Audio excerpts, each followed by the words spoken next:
आज भावगंगा के 338वें अंक में आपका स्वागत है, अभिनंदन है। आज सुबह से कोशिश कर रहा हूँ, लेकिन तमाम तकनीकी समस्याओं की वजह से प्रोग्राम अब शुरू हो पा रहा है और अभी भी कुछ समस्याएं बाकी हैं। आशा है हम लोग उनको ओवरकम कर लेंगे। देखिए, यूट्यूब पे आना बंद हो गया है, इसको फिर से सेट करना पड़ेगा। और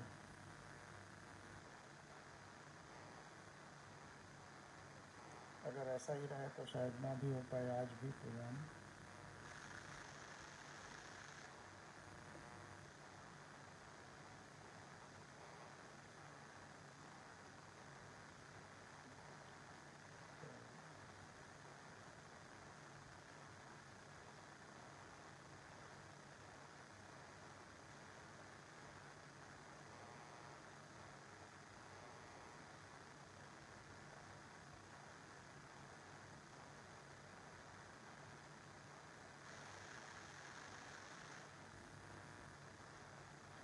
असुविधा के लिए खेद है, बस शुरू करने जा रहे हैं फिर से।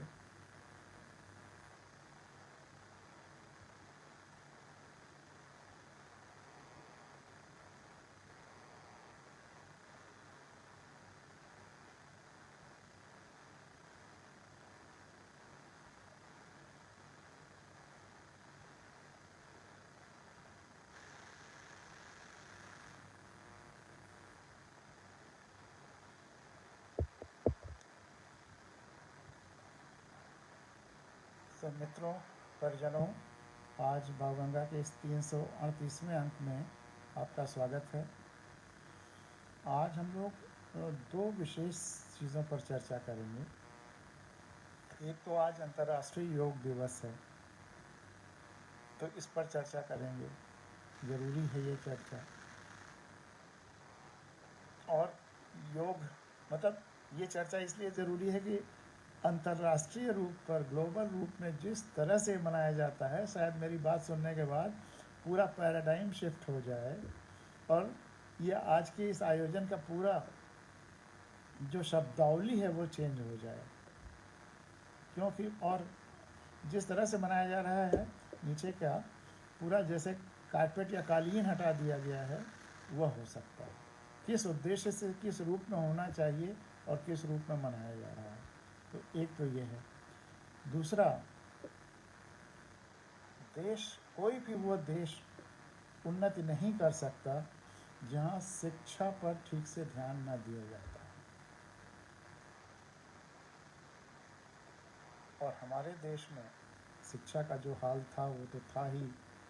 90% गाँवों के स्कूल जिस तरह चल रहे हैं वो तो चल ही रहे थे। लेकिन जो शिक्षा के सर्वश्रेष्ठ एकलॉन पे हैं, पायदान पे हैं, नीट जैसी परीक्षाएं, नेट जैसी परीक्षाएं, जब वहाँ नकल हो रही है, गवर्नमेंट सर्विस में भर्ती की परीक्षाएं अगर वहाँ नकल हो रही है, तो शिक्षा का क्या महत्व रह गया।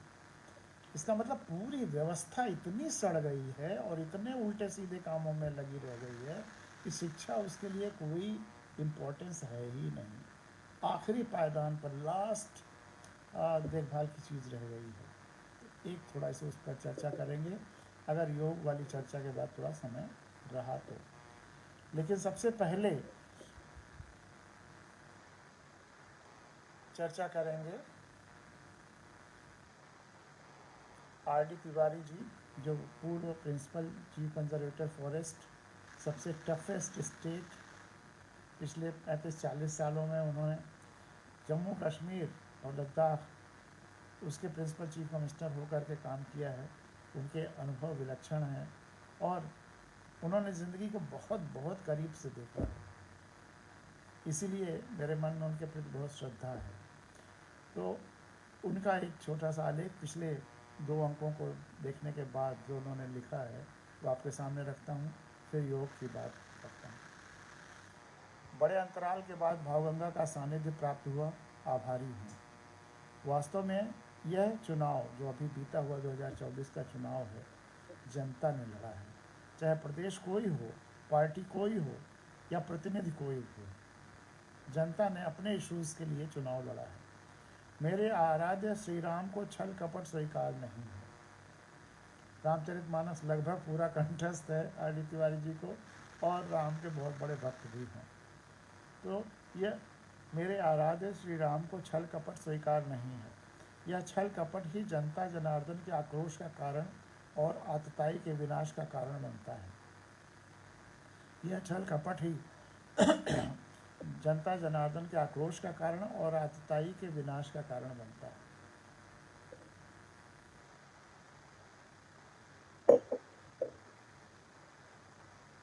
जो राम और जगन्नाथ में भेद करें, उनका आशय और परिणाम स्पष्ट है। प्रेरक भावगंगा के प्रति नमन। मध्यावधि चुनाव एक परिस्थिति जन्य अनिवार्यता और औषधीय विकल्प है। यह स्वस्थ लोकतंत्र में इसकी आवश्यकता नहीं है, लेकिन जब लोकतंत्र बीमार हो तो औषधि के रूप में। तमाम सारे लोगों ने प्रश्न किया, ये तो बड़ा इम्प्रैक्टिकल है मध्यावधि चुनाव इम्प्रैक्टिकल उन्हीं अर्थों में है जिन अर्थों में दवाएं इम्प्रैक्टिकल होती हैं। लेकिन अगर बीमारी है तो लेनी पड़ती है, बस इसीलिए उसकी ज़रूरत है। वह हमेशा के लिए नहीं है, वह भोजन नहीं है, वो दवाई है। वो पोषण लगातार पोषक करने वाली चीज़ नहीं है। तो उसी चीज़ को एम्फेसाइज किया है तिवारी साहब ने भी कि मध्यावधि चुनाव एक परिस्थिति जन्य अनिवार्यता और औषधीय विकल्प है, एक इलाज है उस बीमारी का जो संक्रमण के कारण व्याप्त हुई है। अब देश के लोकतंत्र को क्या क्या संक्रमण है आप तो कई बार चर्चा कर चुके हैं।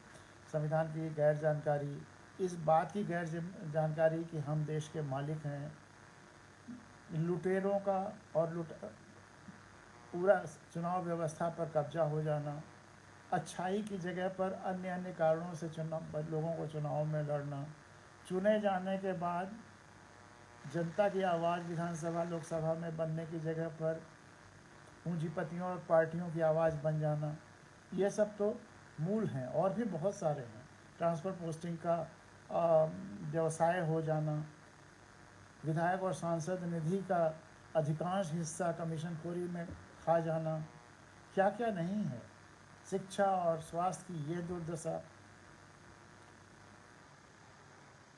तो इसके लिए संयम और उपचार दोनों ज़रूरी है। गिरीश जी के रूप में अनुशासित इनकलाब, संविधान कथा जैसे मंत्रों का मंत्र दृष्टा मिलना हम सबका सौभाग्य है। बहुत बड़े शब्द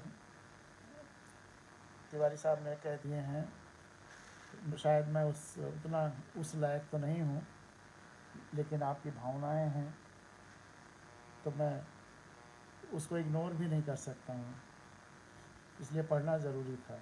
गिरीश जी के रूप में अनुशासित इनकलाब, संविधान कथा जैसे मंत्रों का मंत्र दृष्टा मिलना हम सबका सौभाग्य है। ये मंत्र दृष्टा शब्द आपने अगर इस्तेमाल कर ही दिया है तो एक और विशेष चीज़ मैंने लिखी है, वह उसके लिए शायद मैं कुछ अपने को शाबाशी भी देता हूँ कि वो कैसे वो शब्द या मंत्र मेरे मुंह से निकल गया। वीर भोग्या वसुंधरा को मैंने कहा है ये गलत है, और अब धरती को बचाना ही हमारा मंत्र है। उसके लिए उस वीर भोग्या वसुंधरा की जगह पे सर्व पूज्या वसुंधरा अब भविष्य का मंत्र होना चाहिए, क्योंकि अब अगर हमने सर्व पूज्या वसुंधरा का मंत्र नहीं अपनाया तो धरती नहीं बचेगी। धरती बीमार है, उसको बुखार है, उसको डिहाइड्रेशन है, वेंटिलेटर पर न चली जाए और ख़त्म ना हो जाए, इसके लिए सर्व पूज्या वसुंधरा। और पूजना उन अर्थों में नहीं कि मूर्ति बना के पूजा, जैसे तमाम सारे बहुत बड़े ऋषियों मनीषियों और अभी आधुनिक पुराने नहीं, उन्होंने धरती के तापमान को कम करने के लिए एक धरती का वो बनाया मूर्ति और उस पर जल चढ़ाने लगे। यह पूजा नहीं चाहिए। पूजना, सच्चे दिल से पूजना, देखभाल करना, उन अर्थों में पूजना। पेड़ लगाना, अगर पेड़ बचेंगे तभी धरती बचेगी। एटम बम और बमों का समापन करना, पर्यावरण की और ये जो विषैली गैसें छोड़ रहे हैं उसको कम से कम करना, उसके और तमाम सारे और जो हमारा विज्ञान है उसका सदुपयोग, तकनीक का सदुपयोग धरती बचाने में करना, ये इस रूप में पूजना है। पूजना दिल से पूजना, कर्मकांड में नहीं लग जाना है कि धरती की मूर्ति बनाई और उस पर जल चढ़ाने लगे कि धरती के तापमान कम हो जाएगा। बलिहारी है इस तरह के पूजने की। ये इतना अंधविश्वास कहाँ ले जाएगा हमारी धरती को? बचना होगा, बचाना होगा। ईश्वर ऐसे व्यक्तित्व से अभिप्राय भेजता है लोक कल्याण के लिए। हम संन्यास की बात नहीं करेंगे क्योंकि उसे एक अलग रूप में जाना जाता है, किंतु यदि समष्टि में व्यष्टि का विलय हो जाए तो वह संन्यास का ही रूप होता है। कण में ईश्वर देखिए, समष्टि में व्यष्टि का विलय यही तो है। भावगंगा को मैं उसी रूप में देखता हूँ जो उसी लोक कल्याण की दिशा में आवश्यक विशाल लोक शक्ति के रूप में प्रवाहित हो रही है। यह सब कुछ स्पष्ट दिख रहा है। अनवरत प्रयास जारी रहे। बहुत कुछ याद आ जा रहा है। गांधी जी का चश्मा, हो ची मिन्ह की चप्पल, लेनिन की टोपी, लिंकन का लिबास और हमारे वनवासी श्री राम का वो वनवासी स्वरूप। एक चीज़ और मैं इसमें जोड़ूंगा, और अक्सर मैं उसको कहता भी हूँ कि, और आज वो और ज़्यादा सामयिक और संदर्भित है, कि हर चुनाव में हमें याद रखना चाहिए 8 लाख से ज़्यादा लोग जिन्होंने 1857 तक 1857 से 1947 तक अपने प्राणों की आहुति दी, उनके सपने, देश की जो मूल समस्याएं, किसान, मजदूर, और प्रधानमंत्री के रूप में जितने प्रधानमंत्री हैं एक को छोड़ के सब विवादित हो सकते हैं, और एक है जो निर्विवाद है, वह है लाल बहादुर शास्त्री। और लाल बहादुर शास्त्री की विशेषता ये है कि वह एज प्राइम मिनिस्टर पैबंद लगी हुई फटी हुई धोती सिली हुई उसको पहनकर प्रधानमंत्री की कुर्सी पर बैठे हैं। तो जैसे हो ची मिन्ह की टोपी और लिंकन का लिबास, लेनिन की टोपी, गांधी का चश्मा, जैसे लाल बहादुर शास्त्री की धोती, वह फटी हुई धोती जो उस समय जो वार में विजय दिलाती है और आम जनता से हमेशा जुड़े रहने की वह परंपरा, जिसके प्रधानमंत्री,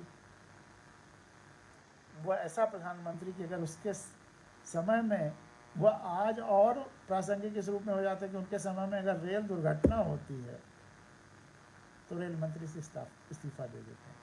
कुर्सी उनके लिए महत्वपूर्ण नहीं थी, वो कुर्सी से बहुत ऊपर थे।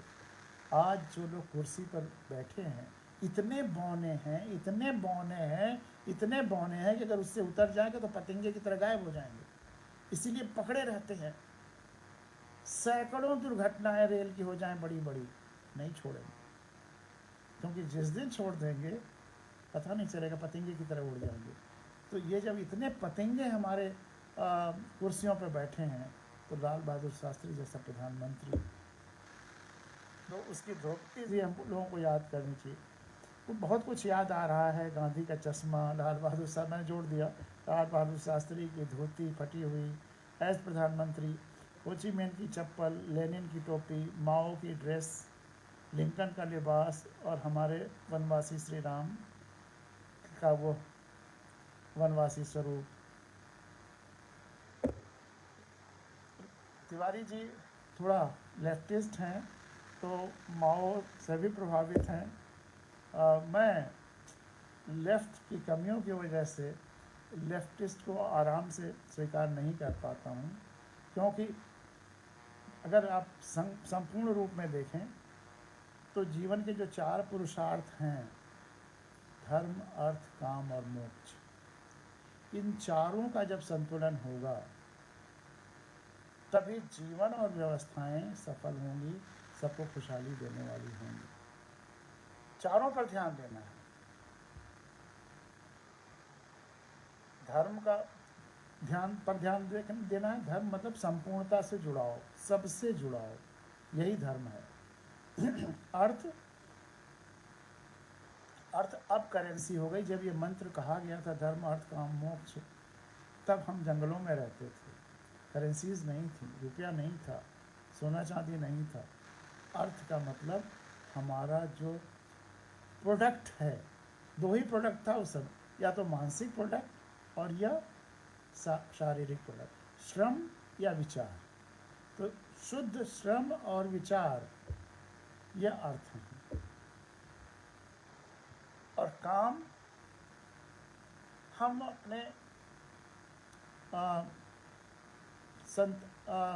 संतति को आगे बढ़ाने के लिए जो क्रिया करते हैं, और तो आनंद और प्रेम की जो भी चीज़ें हैं वो सब काम के दायरे में होंगी। और मोक्ष, हर व्यक्ति के अंदर ईश्वर ने विलक्षण गुण दिए हैं, विलक्षणता दी है।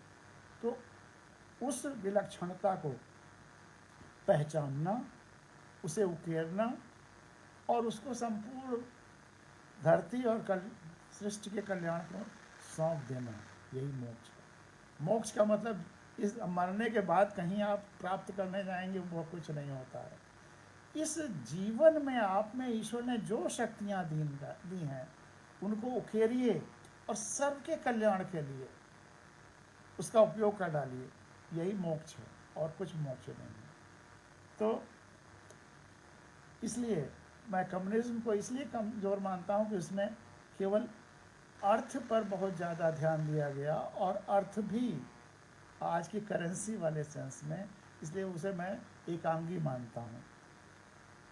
तो ये मैंने कमेंट इसलिए कर दिया कि जब मैं उन चीज़ों को पढ़ रहा था तो उन्होंने लेनिन का लिबास, माओ का ड्रेस, हो ची मिन का चप्पल, ये सब जो लिखा है मैंने पढ़ तो दिया है, लेकिन कम्युनिज्म विचारधारा वाले लोग थोड़े सीमित होते हैं, इसको स्वीकार करना पड़ता है। लेकिन उस विचारधारा का भी धरती में जो तब तक और विचारधाराएं थी उनको बैलेंस करने में ज़रूर भूमिका रही है। जैसे कैपिटलिज्म अपने एक्सट्रीम पे था तो थोड़ा ब्रेक लगा था, लेकिन उसका अब रिएक्शन हो रहा है। अब तो और ज़्यादा, ये जो कम्युनिस्ट देश थे वहाँ और ज़्यादा कैपिटलिज्म फैल रहा है। तो ये सेल्फ कॉन्ट्रडिक्शन है। और उसी के लिए जब तक लोकतंत्र और जनतंत्र नहीं मजबूत होगा, और लोकतंत्र भी जब तक जीवोक्रेसी की तरफ नहीं जाएगा और पेड़ों पौधों वनस्पतियों की राय उसमें नहीं ली जाएगी, धरती को बचाने का जब उसका एक मेन एलिमेंट नहीं होगा, तो तब तक व्यवस्थाएं खतरनाक रहेंगी और ऐसे ही लूट खसोट चलती रहेगी। कोई भी व्यवस्था हो, लुटेरे उसमें अपना रास्ता बना लिए हैं। तो इसलिए पब्लिक को अपनी आंखें खुली रख कर के ही रहना है, देखना है, वोट देना है। और आर.डी. तिवारी जी ने सही कहा कि 2024 का चुनाव भारत की जनता ने लड़ा है और अपनी खुली आंखों से फैसला दिया है। और कुछ लोगों ने गलत किया, कुछ लोगों ने सही किया, लेकिन जो मिला जुला रिजल्ट आया है वो अद्भुत है और देश को बचाने के लिए और धरती को नई दिशा देने के लिए बहुत अच्छा है, बहुत ज़रूरी है। और उसको मैंने परसीव भी कर लिया था। चुनाव लास्ट फेज के चुनाव के पहले मैंने लगभग उसको प्रसारित भी कर दिया था। बहुत लोगों ने जिन्होंने एग्जिट पोल और तमाम सारे और ओपिनियन से तुलना किया और सही पाया रिजल्ट आ जाने के बाद, तो बहुत लोगों ने फ़ोन भी किया, मैसेज भी किया, और एक आध लोगों ने उसके पहले कहा कि नहीं आपने एकदम बकवास लिखा है। तो मैंने अपनी वही 4 लाइन की कविता सुनाई उनको कि भाई आप बकवास भी करते हैं तो मैं आपकी राय की आदर करता हूँ और एक्सेप्ट करता हूँ, लेकिन मैं तो अपने वही 4 लाइन सुनाऊँगा कि मेरे सपने जब तक सच नहीं हुए थे, या मेरा जो मैं देख रहा हूँ वो जब तक सच नहीं साबित हो रहा है, तब तक तो मुझे सिज़ोफ्रेनिक कहा गया, पागल कहा गया। और जब सच हो गए या होने लगे तो मुझे दृष्टा या विजनरी कहा गया। तो यह तो समय समय की बात है। और अब योग दिवस पर हम लोग चर्चा करेंगे। आज अंतर्राष्ट्रीय योग दिवस मनाया जा रहा है। और किया क्या जा रहा है इस योग दिवस में? आसन। तो आसन दिवस होना चाहिए या योग दिवस होना चाहिए? ये नाम ही गलत है। किस तरह से ये योग दिवस है? जब हम आसन कर रहे हैं, और आसन योग नहीं है, आसन महज व्यायाम है। शरीर को स्वस्थ रखने के लिए और पुष्ट रहने के लिए, दीर्घायु के लिए आसन आवश्यक है। आसन योग नहीं है। हाँ, ये जरूर है कि पातंजलि के अष्टांग योग में आसन एक कदम है। तो आसन योग नहीं है। योग तो समाधि में जाकर के फिर योग होता है। सम अधि, आपकी बुद्धि जब सम हो जाए, वही मोक्ष, अपने जितनी क्षमताएं हैं उनको उकेरना और संपूर्ण सबके कल्याण के लिए इस्तेमाल कर लेना, प्रयोग कर लेना, सौंप देना सबके कल्याण के लिए, वह है समाधि। योग उसकी आखिरी कड़ी है जब हमारा योग संपूर्ण होता है। जब हम योग मतलब शुरुआत योग की 1 और 1 2, यही योग है। हर एक ने गणित के क्लास में शुरू में पढ़ा होगा, सम या योग। इसी को बाद में और जब बड़े बड़े फार्मूले में किया तो इंटीग्रेशन करना शुरू कर दिया, समेशन, इंटीग्रेशन, डिफ्रेंसिएशन और इंटीग्रेशन। तो इंटीग्रेशन मतलब भी जोड़ना, जुड़ते चले जाना। 1 और 1 जुड़े तो 2, फिर और जोड़ते चले जाइए, जोड़ते चले जाइए, तो फिर आप अनंत प्रक्रियाएं जोड़ने कर डालिए तो आप अनंत पर पहुंच जाते हैं, इनफाइनाइट। तो आप अपने से जुड़े, परिवार से जुड़े,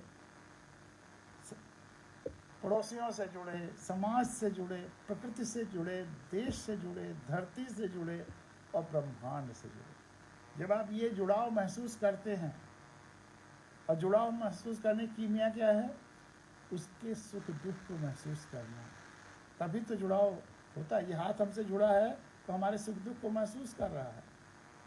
अगर हम परिवार से जुड़े हैं तो परिवार के सुख दुख को महसूस कर रहे हैं। अगर हम पेड़ों, पौधों, वनस्पतियों से जुड़ाव तभी होगा जब उनके सुख दुख को महसूस करें।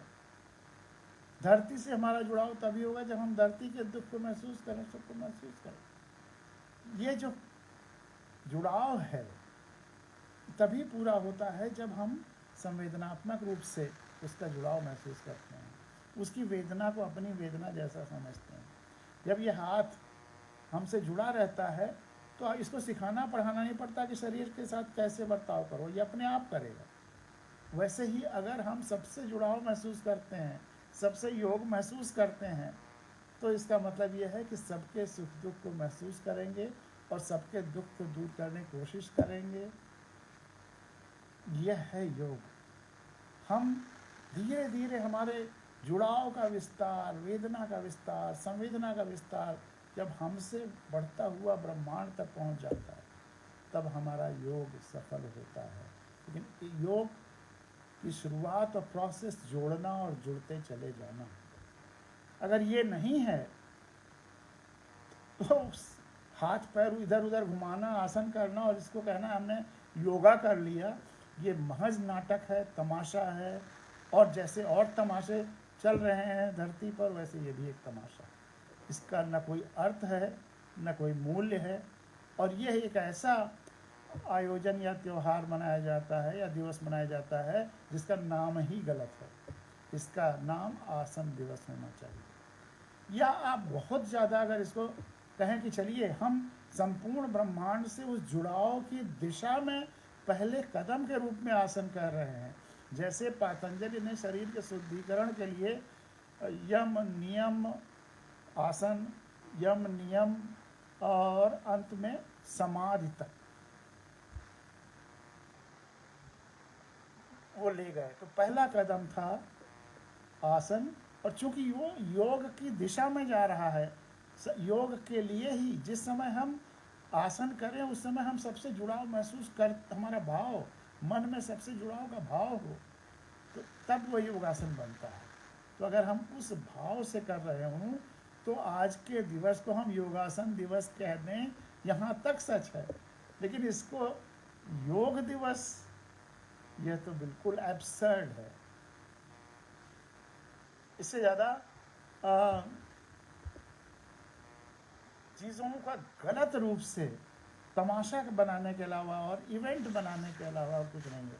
आजकल इवेंट मैनेजर्स बस यही कर रहे हैं, और आजकल बड़े बड़े देश के बड़े बड़े लीडर्स भी इवेंट मैनेजर्स हो गए हैं। उनको कोई मतलब नहीं है कि पब्लिक को क्या हो रहा है, प्रकृति को क्या हो रहा है, धरती को क्या हो रहा है। तो इसलिए ये योग, मैंने इसीलिए कहा था कि ज़मीन के नीचे धरती खिसक जाएगी अगर आप गहराई में सोचने लगेंगे कि इस योग दिवस की क्या विडंबना है। ये योग दिवस है ही नहीं, किसी तरह से नहीं है, और पूरी दुनिया पागल है ये सिद्ध करता है यह योग दिवस का इस रूप में मनाना। इसको आसन के रूप में मनाना चाहिए, या आप बहुत ज़्यादा उस भाव को अगर आपने इसमें जोड़ लिया है, संपूर्ण धरती से जुड़ाव, संपूर्ण ब्रह्मांड से जुड़ाव के रूप में, जब आपके मन में किसी के प्रति विद्वेष नहीं रहेगा, सबसे प्रेम रहेगा। जब गांधी कहते थे कि पाप से घृणा करो, पापी व्यक्ति से नहीं, पाप को मिटाना है, पापी को नहीं। पापी को तो बदलना है, और वो पॉसिबल है। लोग कहते हैं कि नाथूराम को नहीं बदल पाए और उसने इनको गोली मार दी।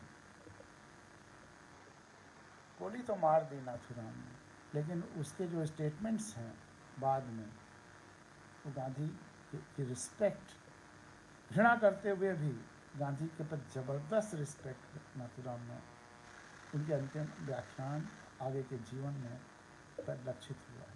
वो आदमी बदल गया था। जीते जी गांधी अगर नहीं बदल पाए तो मरने के बाद बदल दिया था।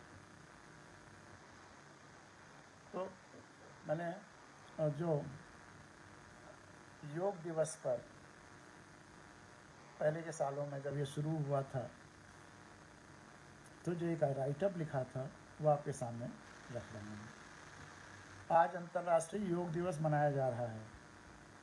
अब मना रहे हैं आप, तो आपका मन रखने के लिए आप सबको बधाइयाँ भी और शुभकामनाएँ भी। लेकिन गहराई में सोचिए, कहीं हम आसन, व्यायाम, दिखावा, मनोरंजन करके योग दिवस की इतिश्री तो नहीं कर दे रहे हैं। आइए पहले योग को समझें, जानें, जो बहुत सरल है, नैसर्गिक है।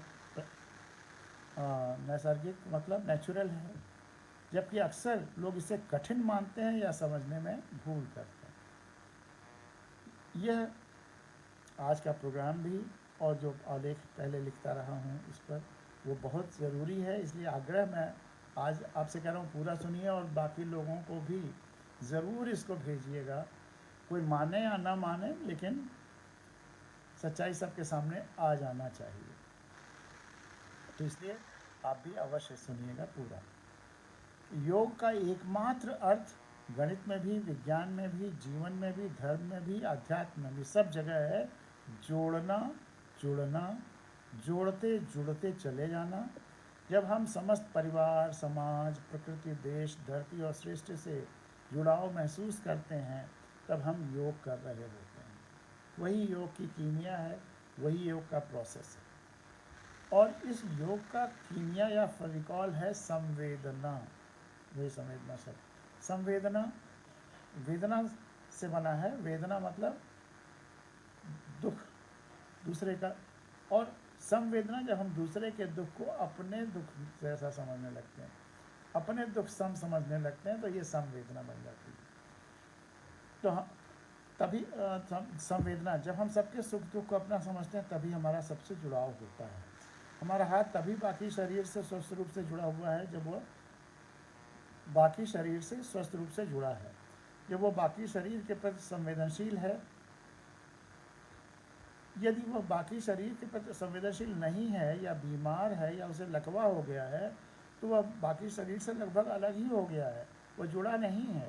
तो योग का वास्तविक अर्थ है सबसे जुड़ना, जुड़ाव महसूस करना और संवेदना के साथ, संवेदना के द्वारा। और इसका उल्टा है बांटना, बंटना, बांटते चले जाना तरह तरह के खांचों में, जाति के, धर्म के, क्षेत्र के, कार्य के और न जाने कितने अनगिनत खांचे। इसको सब्सट्रैक्शन, डिफरेंशिएशन, जैसे इंटीग्रेशन का उल्टा डिफरेंशिएशन और एडिशन का उल्टा सब्सट्रैक्शन, कार्य के और न जाने कितने तमाम तरह के हमने खांचे बना लिए हैं बांटने के लिए। और इस लोगों को बांट बांट करके और अपना उल्लू सीधा करना, यह आजकल की जो तथाकथित राजनीति है। डेमोक्रेसी में राजनीति चल रही है, जबकि राजनीति राजशाही का शब्द है। राजा चले गए तो राजशाहियाँ गईं, राजनीति जाना चाहिए। साम दाम दंड भेद वाली वो राजनीति जाना चाहिए। और अब लोक सेवा और अहिंसा और सत्य के आधार पर लोक नीति आनी चाहिए। पिछले 10 साल से मैं इसी में लगा हुआ हूँ कि पहले तो राजनीति शब्द का इस्तेमाल करना बंद करें, लोकनीति शब्द का इस्तेमाल करें। लेकिन अभी चल रहा है, जैसे योग दिवस मनाया जा रहा है वैसे राजनीति, लोकतंत्र में राजनीति चल रही है। मतलब हंसी आती, चिकोटी काट के देखना पड़ता है कि हम सपना देख रहे हैं या रियल वर्ल्ड देख रहे हैं। और लोग उसी में ताली बजा रहे हैं, उसी में एंजॉय कर रहे हैं। और अगर कोई सच बोल रहा है तो उसी को पागल कहने दे रहा है। बहुत से लोग जीवन और अध्यात्म को अलग अलग मानते हैं, लेकिन योग को आत्मसात कर लेने के बाद यह स्पष्ट हो जाता है कि दोनों एक ही हैं। जीवन और अध्यात्म, लाइफ और स्पिरिचुअलिटी दो नहीं हैं, बस नज़रिया अलग अलग है। मेरी एक छोटी सी कविता है, अनंत होकर भी सीमित महसूस करते हुए व्यवहार करना जीवन है। हम सब अनंत के अंश हैं। एक पूरा ब्रह्मांड एक विराट जीवंत शरीर है और हम उसके जीवंत अंग हैं। तो हम सब अनंत हैं, उस विराट जो जीवन स्वरूप है वही उसी के एक अंश हैं। तो अनंत होकर भी सीमित महसूस करते हुए व्यवहार करना, उसके अंश के रूप में महसूस करते हुए व्यवहार करना जीवन है।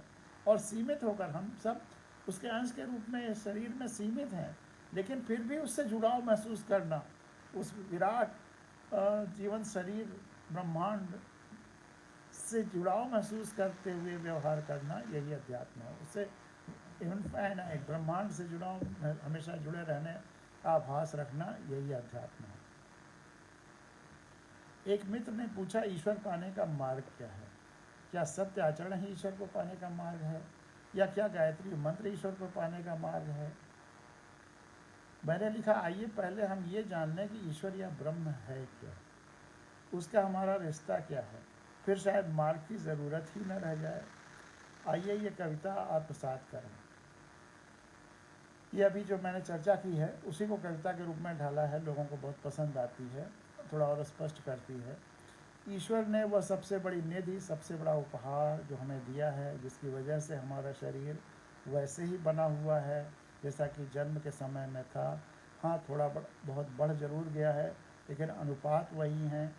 तो वह निधि है जिसकी वजह से हमारा शरीर वैसे ही बना हुआ है, वह है पीड़ा, दर्द। दर्द महसूस होता है, इसलिए हम शरीर के साथ छेड़छाड़ नहीं करते, इसलिए हम बचने की कोशिश करते हैं, देखभाल करते हैं। कुछ हो जाता है, डॉक्टर वैद्य के पास जाकर उसको ठीक कराते हैं। लेकिन जहाँ पीड़ा नहीं महसूस होती, जैसे बालों को, हमारे ही बालों को, तो हम इसके साथ क्या क्या करते हैं, क्या क्या भेष और स्वांग बनाते हैं। बालों को काटने में दर्द नहीं महसूस होता तो कितने कितने चित्र विचित्र बालों के स्वरूप मिलते हैं, डिज़ाइनें मिलती हैं। यदि शरीर को दर्द नहीं मिला होता तो आज हमारे सामने कितने तरह तरह के शरीर होते, कितने रूप, कितनी डिज़ाइनें। तो पीड़ा ने ही हमारे शरीर को सीमा दी है, परिभाषा दी है, सुरक्षित रखा है। और यदि हम अपने शरीर से बाहर जो ये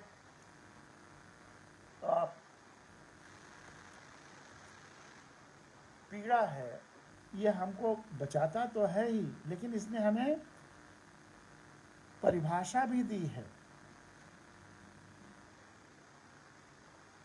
शरीर को सीमा दी है, परिभाषा दी है, विस्तार दिया है और परिभाषा दिया है। यदि हम कोई चीज़ अपना ये निब यहाँ चुभाएं तो दर्द होता है, यहाँ कुछ करें तो नहीं दर्द होता है। क्यों? क्योंकि यहाँ शरीर है, यहाँ नहीं है। तो मोटे तौर पे एक परिभाषा बन जाती है कि जहाँ जहाँ तक हमें दर्द महसूस होता है वहाँ तक हमारा शरीर है। अगर हम यहाँ चुभा रहे हैं, दर्द महसूस हो रहा है, तो समझो यहाँ शरीर है। यहाँ चुभा रहे हैं, नहीं दर्द महसूस हो रहा है, जहाँ शरीर नहीं है। तो जहाँ जहाँ तक दर्द महसूस होता है वहाँ शरीर है। और साइंस में, चाहे मैथमेटिक्स हो या फिज़िक्स हो, जो कोई थ्योरम प्रूव की जाती है तो उसका उल्टा भी सिद्ध हो रहता है। इसका उल्टा भी सिद्ध है कि जहाँ जहाँ तक का दर्द महसूस होता है वहाँ हमारा शरीर है। अब अगर हमें परिवार का दर्द महसूस होता है तो परिवार हमारा शरीर है, शरीर का हिस्सा है, शरीर का विस्तार है। अगर हमें समाज का, प्रकृति का, देश का, धरती का दर्द महसूस होता है तो वे सब हमारे शरीर का विस्तार हैं, एक्सटेंडेड बॉडी हैं। और अगर हम पूरे ब्रह्मांड का दर्द महसूस करते हैं, हमारी संवेदना इतनी विकसित हो गई है, तो पूरा ब्रह्मांड हमारे शरीर का हिस्सा हो जाता है, या पूरा ब्रह्मांड एक विराट जीवन शरीर महसूस होने लगता है जिसके हम अपने को एक अंग महसूस करते हैं। तब हम उस सच्चाई तक पहुंच जाते हैं, अहम ब्रह्मास्मि, हम ब्रह्मांड हैं, हम ब्रह्म हैं, या तत्त्वमसि, जो ब्रह्मांड में है वही मुझ में है। और लेकिन अगर ये हाथ को लकवा मार गया तो शरीर से जुड़ाव नहीं महसूस करता। वैसे अगर हम पूरे ब्रह्मांड से, धरती से, प्रकृति से, परिवार से, समाज से, देश से जुड़ाव नहीं महसूस करते हैं तो ये हमारा मानसिक लकवापन है, मेंटल पैरालिसिस है। इसका इलाज होना चाहिए और हमें स्वतः स्वस्थ होने के लिए इस मेंटल पैरालिसिस को दूर करना चाहिए। मेंटल पैरालिसिस को, मानसिक लकवेपन को दूर करने की लगातार कोशिश करनी चाहिए ताकि हम सच्चाई का एहसास कर लें। तो सच्चाई यही है कि पूरा विराट ब्रह्मांड जिसमें टाइम, स्पेस सब शामिल है, टोटलिटी, एग्जिस्टेंस, एक विराट जीवन शरीर है। जैसे हम ईश्वर कहें, जो नाम दे दें, और हम सब उसके उस संपूर्णता का जो भी नाम दे दें, लेकिन जहाँ उसको आप सीमित करेंगे तो वह ईश्वर नहीं होगा। भले ही आपका वो, आप उसको ईश्वर ही माने, लेकिन वो ईश्वर नहीं है। इनफाइनाइट से कोई छोटी चीज़ ईश्वर नहीं हो सकती, जो सबसे जुड़ी हो, सबका ख्याल रखती है। हमारे जो अवतार भी माने गए, रामकृष्ण को मनुष्य ही माना गया, उनमें केवल एक गुण था जिसकी वजह से उनको विराट संवेदना थी उनकी, वो सबसे जुड़ाव महसूस करते थे। और उनका हर कदम इस बात को सोच करके होता था, समाधि उनकी बुद्धि सम हो गई थी, और वह हर कदम ऐसा उठाते थे जो समाज, प्रकृति, धरती और विश्व के और भविष्य के, ब्रह्मांड के कल्याण के लिए। जो ये सोचता है और करता है वही समाधि में है, वही अनंत है। अर्थात ईश्वर एक विराट जीवन शरीर है और हम उसके जीवंत अंग। फिर मार्ग की जरूरत होगी क्या ईश्वर तक पहुंचने के लिए? जहाँ हैं भाई, जहाँ बैठे हुए हैं वहीं पाए हुए हैं। सिया राम मैं सब जग जानी, करहूँ प्रणाम जोर जोर पानी। अगर सब जग सिया राम में है तो फिर अब ढूंढने क्या, जो जहाँ है वहाँ पाए हुए। बस हम सबके लिए, कल्याण के लिए कार्य करते रहें। कबीर ने उसे कह दिया कि लाली मेरे लाल की, जित देखूं तित लाल, और लाली देखन मैं चली, मैं भी हो गई लाल। ये और बहुत महत्वपूर्ण सूत्र दे दिया कि आपको यह आभास हो जाए कि आप सच्चे दिल से लाली देखना चाह रहे हैं, उस विराट को कण में देखना चाह रहे हैं, ये आपके अंदर फीलिंग हुई, मन में ये बात आई, तो आप भी लाल हो गए, आप भी वही हो गए, तत्वमसि। बहुत अद्भुत है। मेरी इस कविता पर ध्यान करिए। जब हम ईश्वर के किसी अंश को पाने की कोशिश करते हैं तो हमें साधना करनी पड़ती है। जब हम ईश्वर के किसी अंश को पाने की कोशिश करते हैं तो हमें साधना करनी पड़ती है। लेकिन जब हम पाना चाहते हैं संपूर्ण ईश्वर को, तो हमें कोई साधना नहीं करनी पड़ती, उसे तो हम हमेशा ही पाए हुए हैं। ठीक वैसे ही जैसे यदि हम धरती के किसी खंड को पाना चाहें, एक प्लॉट खरीदना चाहें, खेत खरीदना चाहें, मकान बनाने के लिए प्लॉट खरीदना चाहें, तो हमें बहुत साधना करनी पड़ेगी। यदि हम धरती के किसी खंड को पाना चाहें तो हमें साधना करनी पड़ेगी। लेकिन यदि हम पूरी धरती को पाना चाहें तो हम कोई साधना नहीं करनी पड़ेगी। हम जहाँ भी हैं, जैसे भी हैं, पूरी धरती पाए ही हुए हैं। तो संपूर्ण ब्रह्मांड को ईश्वर को पाने के लिए साधना थोड़ा करनी पड़ती है, उसे तो हम हर पल पाए हुए हैं। जैसे ये हाथ इस शरीर को हर पल पाए हुए है, इसे कोई साधना नहीं करनी पड़ती। और जब ये एहसास हो जाता है तब फिर हमारा कार्य अपने आप सही होने लगता है। इसलिए ईश्वर को पाने का कोई मार्ग का कहाँ सवाल है, हम जहाँ भी हैं जैसे ही पाए हुए हैं। लेकिन यदि हम पूरी धरती को पाना चाहें तो हम जहाँ भी हैं जैसे भी पाए हुए हैं, वैसे ही ईश्वर को तो और सरल रूप में जहाँ भी हैं जैसे भी हैं पाए हुए हैं। बस एहसास करना ही पाना है। हम जुड़े हुए हैं, हम योग में हैं पूरे संपूर्णता के। यही धरती को पा लेना है, ईश्वर को पा लेना है। ईश्वर को पाना, बस सबसे जुड़ते चले जाना, यही है योग। आसन में योग नहीं है, आसन तो व्यायाम है। बस एहसास करना ही पाना है, और उस एहसास के बाद असत्य आचरण असंभव है। गायत्री मंत्र उस एहसास तक पहुंचाता है। ईश्वर का विशुद्ध विज्ञान स्वरूप होना, यही है गायत्री मंत्र का। मैंने 4 लाइन में पद्य में एक अनुवाद किया है, आपके सामने रखता हूँ। ओम सर्वरक्षक परमात्मा सुख स्वरूप है दुख विनाशक, उपासने योग्य प्राण प्रिय वह जनक प्रेरक प्रकाशक। ध्यान करें उस तेज का जो है विशुद्ध विज्ञान स्वरूप, करे हमारी शक्तियों को और बुद्धियों को प्रेरित शुभ कार्यों के अनुरूप। बस यही योग है। योग पा जाने के बाद यही होने लगता है। तो गायत्री मंत्र उस एहसास तक पहुंचाता है। ईश्वर का विशुद्ध विज्ञान स्वरूप होना यही है कि हम एक विराट क्रियामय स्वरूप है, जिसमें सृष्टि, ऊर्जा और काल सभी को शामिल है, और उसके अंग के रूप में हम भी शामिल हैं। उसके एक अंग के रूप में या अंश के रूप में हम भी शामिल हैं।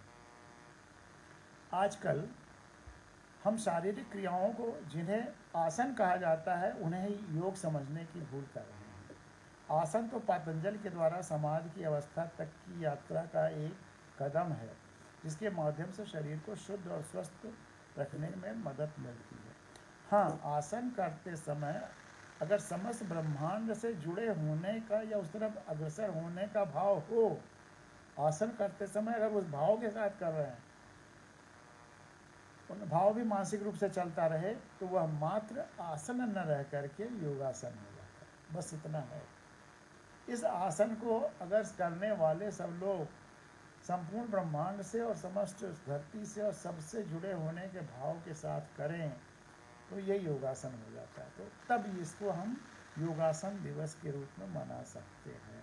अन्यथा इसको योग दिवस, योग अंतर्राष्ट्रीय दिवस कहना शायद नासमझी की पराकाष्ठा है, नाटकीयता की पराकाष्ठा है, बुद्धिहीनता की पराकाष्ठा है, और क्या कहें। योग को समझने के बाद ही कृष्ण के ज्ञान योग, भक्ति योग और कर्म योग का वास्तविक अर्थ भी समझ में आता है। ये भी बहुत ज़रूरी चीज़ है।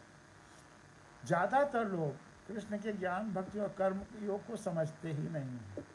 वह ज्ञान को ज्ञान योग मान लेते हैं, कर्म को कर्म योग मान लेते हैं, और भक्ति को भक्ति योग मान लेते हैं। जैसे यहाँ आसन को योग मान लिया, मतलब लोगों को शॉर्टकट की इतनी आदत पड़ गई है कि बस एक कदम चले और कहा कि हम इनफाइनाइट कदम चलाएं। योग को अनंत कदम चल लिए हैं। योग को या इसको झूठ कहिए, दिखावा कहिए, आडंबर कहिए, बेवकूफ़ बनाने की बात कहिए दूसरों को इम्प्रेस करने के लिए। योग को समझने के बाद ही ज्ञान योग, भक्ति योग और कर्म योग का वास्तविक अर्थ समझ में आता है। दरअसल जब ज्ञान, भक्ति या कर्म संपूर्ण सृष्टि के कल्याण के लिए, संपूर्ण सृष्टि से जुड़े होने के भाव के साथ होते किए जाते हैं, तब ज्ञान योग, भक्ति योग और कर्म योग होते बनते हैं। तब ज्ञान योग, भक्ति योग और कर्म योग बनते हैं। अन्यथा वे महज ज्ञान, भक्ति और कर्म ही होकर रह जाते हैं, योग नहीं होता उनमें। अपनी बुद्धि द्वारा सृष्टि में व्याप्त एकात्म, वही संपूर्ण ब्रह्मांड एक विराट जीवन शरीर और हम उसके जीवंत अंग हैं, एकात्म का एहसास, पूरी सृष्टि एक विराट जीवन शरीर और हम उसके जीवंत अंग हैं, इस सच्चाई का एहसास ही ज्ञान योग है। पूरी सृष्टि के प्रति प्रेम, समर्पण, श्रद्धा और संवाद और संवेदना का भाव रखना ही भक्ति योग है। पूरी सृष्टि के प्रति संवेदनात्मक जुड़ाव महसूस करते हुए कार्य करना, सर्वहित में कार्य करना, सबके सुख दुख को समझना और सबका ध्यान रखना, किसी को विरोधी न समझना, किसी को पीड़ा न पहुंचाते हुए यथासंभव जीवन यापन करना, यही कर्म योग है। वास्तव में ज्ञान योग, भक्ति योग और कर्म योग तीनों ही एक दूसरे के पूरक हैं। ज्ञान योग, भक्ति योग और कर्म योग तीनों ही एक दूसरे के पूरक हैं। और जीवन में पूर्णता और आनंद तभी आता है जब तीनों योगों को समझा और उन पर एक साथ अमल किया जाता है। योग को अपने अंदर घटित कर लेने के बाद व्यक्ति की जीवन शैली कैसी हो जाती है, वह संत कबीर के इस पद से अच्छा, जो भी मैं आपके सामने रखने जा रहा हूँ, उससे अच्छा आजकल धरती पर न कहा गया है और न बताया गया है। और आप इसको जितना ही डूबते जाइएगा, आप आनंदित होते जाइएगा, जीवन में आनंद ही आनंद बहने लगेगा और चारों तरफ आपके आनंद बहने लगेगा। तो कबीरदास का ये पद अद्भुत है, मोस्ट साइंटिफिक, पूरा वैज्ञानिक जीवन पद्धति अगर आपको समझना है, 100% करेक्ट, कोई मतलब विशुद्ध ज्ञान, उसमें कहीं कोई मिलावट नहीं है, 0% भी मिलावट नहीं है, 100% ज्ञान और 100% सत्यता। साधो सहज समाधि भली, सुना होगा, मैंने भी कई बार सुनाया। साधो सहज समाधि भली, गुरु प्रताप जा दिन से जागो, दिन दिन अधिक चली। साधो सहज समाधि भली, गुरु प्रताप जा दिन से जागो, दिन दिन अधिक चली। जहाँ जहाँ डोलो सो परिक्रमा, जो कुछ करो सो सेवा। जब सोवो तब करो दंडवत, पूजो और न देवा। कहो सो नाम, सुनो सो सुमिरन, खाओ पियो सो पूजा। गिरह उजार एक सम लेखों, भाव मिटावहु दूजा। आँख न मूंदो, काम न रूंधो, तनिक कष्ट नहीं धारो। और खुले नैन पहचानो हंसी हंसी, सुंदर रूप निहारो। शब्द निरंतर से मन जागा, मलिन वासना त्यागी। उठत बैठत कबहु न छूटे, ऐसी त्यागी ऐसी तारी लागी। उठत बैठत कबहु न छूटे, ऐसी तारी लागी। कहें कबीर यह उन्मन रहनी, सो ही परगट गाई। सुख दुख से कोई परे परम पद, तेहि पद रहा समाई। अद्भुत, एक एक शब्द अमृत है, सीधे सीधे। अब मैं इसका अर्थ सादे रूप में आपके सामने रख रहा हूँ। और मैंने आपसे कहा था कि जो आजकल शिक्षा के तमाम सारे प्रश्न पत्र लीक हो रहे हैं, इस पर कुछ चर्चा करना चाहता था, लेकिन आज समय नहीं रहेगा, 47 मिनट हो चुका है और अगले 8-10 मिनट में इसका अर्थ, भावार्थ डिस्कस करके आज की भावगंगा को हम लोग यहीं विराम देंगे। अगली भावगंगा कल कोशिश करूँगा सुबह हो, लेकिन नेट में बड़ी प्रॉब्लम आ रही है, तो मैं बिल्कुल वादा नहीं कर पाऊँगा। आज भी बड़ी मुश्किल से, और वही मैंने जैसा कहा 4 चैनल की जगह पर 3 ही चैनल पर पॉसिबल हो पा रहा है। लेकिन करना था इसलिए और आज इस दिन इस बात को कहना ज़रूरी था, ये आसन दिवस है, ये योग दिवस नहीं है। तो सुख दुख से कोई परे परम पद, तेहि पद रहा समाई। संत कबीरदास का है। तो कबीर के इस पद का भाव या मूल मंत्र है दृष्टि की संपूर्णता और विशालता और जीवन की सहजता और सरलता। सादा जीवन, सादा विचार और सहज दृष्टि। साधु सहज समाधि बोली, सहज समाधि, जो सम बुद्धि की जो समानता है, समता आ जाए, बड़ी सरल होनी चाहिए, कठिन नहीं है, बड़ा सरल है, सहज समाधि बोली। कबीर के इस पद का भाव या मूल मंत्र है दृष्टि की संपूर्णता और विशालता और जीवन की सहजता और सरलता। सादा जीवन, सादा विचार और सहज दृष्टि। तो कहते हैं सादा जीवन उच्च विचार नहीं, सादा विचार, उच्च विचार नहीं, सरल विचार, एकदम सरल। 1+2 1+1 2, यही योग है। कितना सादा है, एक एक से जुड़े, फिर एक और तीसरा जुड़ गया, इस तरह से प्रक्रिया चलती चली गई और अनंत तक पहुंच गए। तो सादा जीवन, सादा विचार और सहज दृष्टि। जब दृष्टि सहज होती है, सरल होती है, तो स्वतः ही सब कुछ दिखने लगता है। संपूर्णता और विशालता अपने आप उसमें आने लगती है। भाव यह है कि सहज समाधि बहुत भली है, सहज समाधि बहुत भली है, बहुत प्यारी।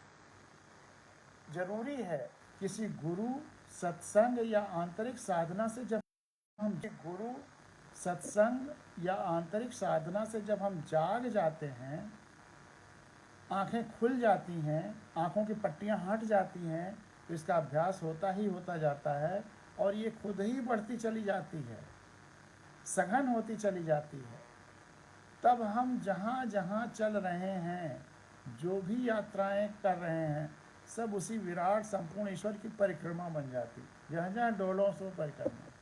तब हम जहाँ जहाँ चल रहे हैं, जो जो यात्राएं कर रहे हैं, सब उसी विराट संपूर्ण ईश्वर की परिक्रमा बन जाती है। जो कुछ भी इस शरीर से करते हैं, सब उसी की सेवा बन जाती है। जो भी इस शरीर से करते हैं, तब हमारा हर काम हम ऐसे ही करते हैं जो उसके कल्याण के, संपूर्णता के कल्याण के लिए हो, तो उसी की सेवा बन जाती है। जब सोते या लेटते हैं तो वही दंडवत हो जाता है। अलग से जा करके किसी मूर्ति के सामने दंडवत की ज़रूरत नहीं है। जब हम सोते हैं तो दंडवत ही कर रहे होते हैं। और फिर किसी छोटे या सीमित देवता की नहीं, ये नहीं कि एक पत्थर को पूज लिया, एक मूर्ति को पूज लिया, एक इसको पूज लिया, ये बाबा को पूज लिया, है ना। विराट जीवंत संपूर्ण विराट आनंद अनंत शरीर जो है वही ईश्वर है। उससे छोटे देव की फिर आवश्यकता, पूजा की जरूरत नहीं है। और फिर किसी छोटे या सीमित देवता की नहीं, बल्कि संपूर्ण ईश्वर की, विराट ईश्वर को ही पाने और पूजने की भावना रहती है, उसी को पूजते हैं। गृहस्थ और सन्यासी दोनों में भेद नहीं दिखता। गृहस्थ उजाड़ 100 लेखों, उजाड़ जो जिसने घर को उजाड़ के चल दिया, तो उजाड़ और गृहस्थ दोनों, ऐसा नहीं कि गृहस्थ सब पापी हैं और उजाड़ पुण्यात्मा है। तब जिसकी सहज समाधि लग गई, उसको दोनों एक जैसा ही महसूस होगा। दोनों में भेद नहीं दिखता, सब एक जैसे दिखने लगते हैं और परायेपन का भाव खत्म हो जाता है। पूरी सृष्टि, पूरा ब्रह्मांड, पूरा समाज, पूरी धरती, सब अपने ही लगने लगते हैं। योग हो जाता है, परायेपन का भाव तिरोहित हो जाता है। तो योग हो जाने के बाद, योग को समझ में आ जाने के बाद की जो जीवन पद्धति है, वही कबीर इस पद में कह रहे हैं। तब पूजा के लिए या ईश्वर को पाने की साधना के लिए आँख नहीं बंद करनी पड़ती, आँखें खुली रहती हैं। योग साधना करने के लिए, ध्यान करने के लिए आँखों को बंद करने की आवश्यकता नहीं रहती। आँख न मूंदो, काम न रूधो। काम भी कोई बंद नहीं करना। पता चला बैठ गए हैं समाधि पर, पंडित जी बस चढ़ावा आ रहा है, कोई काम नहीं कर रहे हैं, वो सब नहीं है। अपना नेचुरल काम सबके लिए, अगर कोई दुखी है तो उसका दुख दूर करना ही फिर अपना काम समझ लेंगे। तो योग साधना करने के लिए, ध्यान करने के लिए आंखों को बंद करने की आवश्यकता नहीं रहती है और कोई काम भी बंद नहीं करते। सारा काम, सब कुछ, सारी लौकिक क्रियाएं, सारा जो अपने जिम्मेदारियां, सारे जो अपने फ़र्ज हैं, वो सब निभाते रहते हैं। करते हुए भी योग साधना चलती रहती है, जुड़ाव की साधना चलती रहती है। और कोई कष्ट भी अनावश्यक रूप से अपने शरीर को नहीं दे।